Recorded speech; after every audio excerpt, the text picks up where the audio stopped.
The opportunity given in recovery, it's available to everybody, Mhm. but we only bring the attention to those that we see with the problem. So here's what I mean by that. This ties into what you were speaking about, not giving an F and knowing Mr. Nice Guy. Mhm.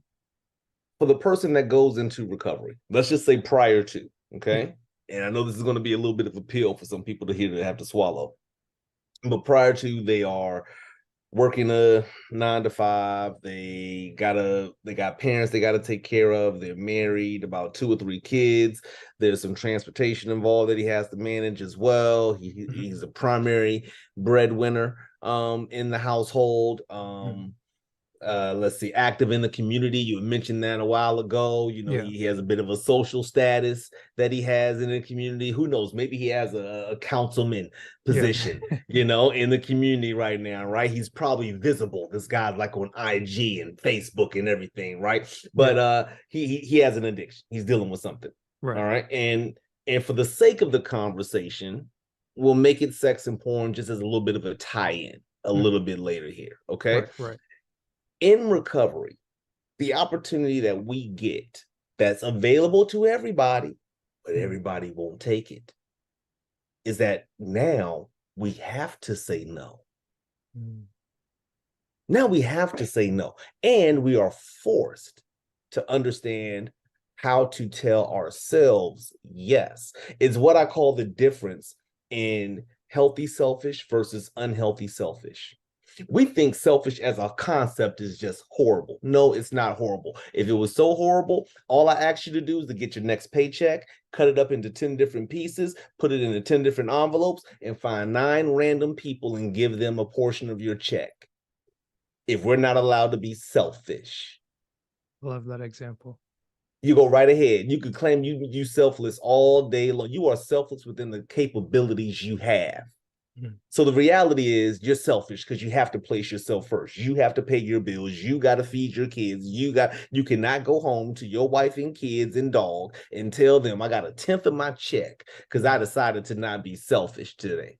Yeah. So there's a difference between healthy selfish and unhealthy selfish. The problem in recovery when people go at it alone, okay? Mhm. Particularly in the same situation I just gave you when they're married, they think that what they're being the information that they're going to get from pretty much everybody around them, including their wife, the kids, maybe some business owners, the whole nine, is that no, whoa, whoa, whoa, whoa, whoa. You wasted X amount of my life Mhm. with your unhealthy selfish. So now I need you to go and be completely selfless. You have no requests. You have no needs. Your need is to make sure that we're happy. Your need is to make sure that we're okay. If I'm good, then you're good. That's there's so many men that I meet when they're Yeah. coming in. That's the pressure that they're under A at that point happy in time. And I life. want to be Happy very life. clear, exactly that is something that is very unique Mhm. to sex and porn addiction. That's why I want to keep it in that space for a brief second here. Yeah. Now, when that person goes and seeks actual help, I don't care if they join a double A group or SA, NA, AA, whatever, they get Mhm. the coaching, therapy. If they're doing it alone, they will never understand healthy selfish. And it will be guaranteed that Mhm. one of two things will happen. They will relapse and the relationship will end. Mhm. Right. That Now, makes sense. when we go into recovery the right way, we're forced to have to say no.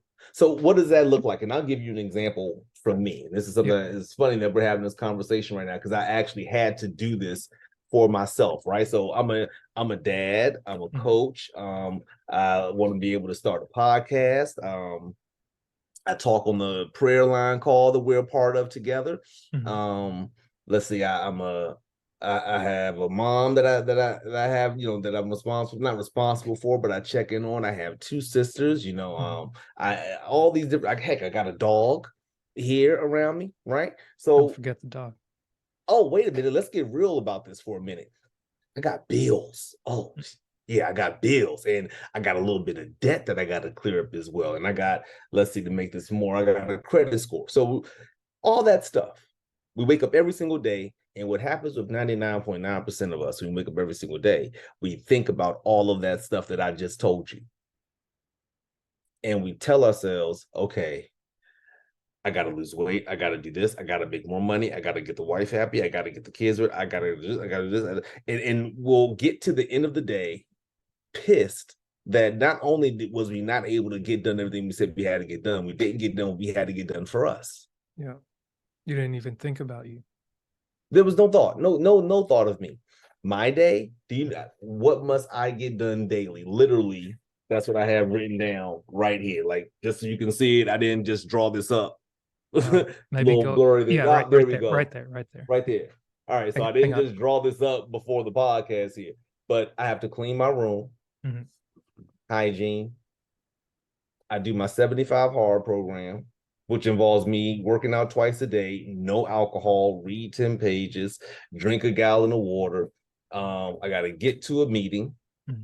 I got to meditate, pray, call my sponsor, and I got to make sure there's no dishes left in the sink.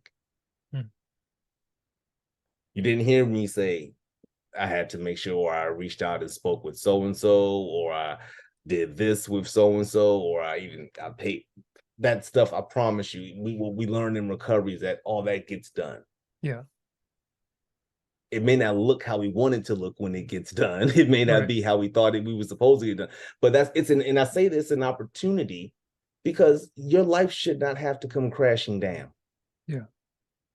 For you to realize that, wait a minute, I'm allowed to develop and redo my foundation. I have woke up every single day and I've made my foundation about everybody else. And my hygiene sucks and my health sucks. And I don't have a positive group of people to be around. And I don't have a strong spiritual connection. And my kitchen looks horrible, right? You see what I'm saying? Yeah. This is we don't have to, none of us should have to wait to get to that point. Yeah. These are things that each of us can make the decision to do right now. And if you make a decision that just says, hey, what do I need to, in the most healthy, selfish way?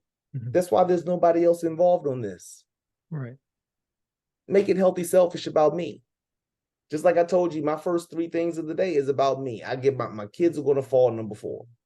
And here's the thing. If I don't bang out those first 3 things, I'm going to be, excuse my language, I'm going to be shit for my kids. Yeah. My partner's going to get a lesser version of me. My family gets a lesser version. They've been, better point, they have been getting a lesser version. And I think there's some people that might just need to be able to hear that from your podcast. Like, it's not about they will get.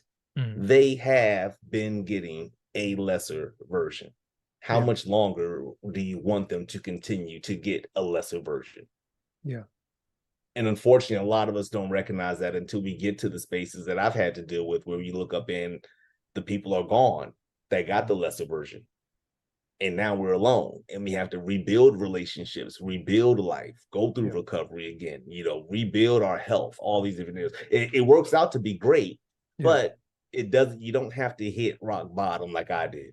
Right. And that's overall the message I think that I want to convey coming out of this podcast. No matter what you decide to do in any particular direction, you don't have to wait until you get to where someone else got to before you decide to make the same changes that someone else decided to make.